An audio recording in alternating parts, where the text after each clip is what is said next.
Israel's Prime Minister Benjamin Netanyahu praised President Trump's decision to strike Iran's nuclear facilities, calling it a bold and historic move that would prevent the world's most dangerous regime from obtaining nuclear weapons. History will record that President Trump acted to deny the world's most dangerous regime the world's most dangerous weapons. His leadership today has created a pivot of history that can help lead the Middle East and beyond to a future of prosperity and peace. Iran's Foreign Minister Abbas Araqi condemned the US attack, calling it a violation of international law, the UN Charter, and the Nuclear Non-Proliferation Treaty. He warned of serious consequences and reaffirmed Iran's right to self-defense.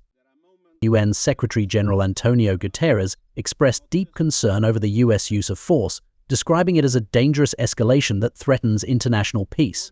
He urged all parties to prioritize diplomacy and avoid further conflict.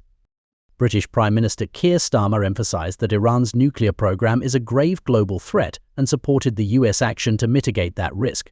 He called for stability in the Middle East and urged Iran to engage in diplomatic talks. Japanese Prime Minister Shigeru Shiba urged for quick de-escalation, expressing grave concern over the escalating conflict. New Zealand's Foreign Minister Winston Peters also called for de-escalation and emphasized the importance of diplomacy over military action to resolve the crisis. Venezuela and Cuba condemned the US airstrikes as a dangerous escalation. Venezuela demanded an immediate cessation of hostilities, while Cuba accused the US of violating international law and exacerbating the crisis in the Middle East.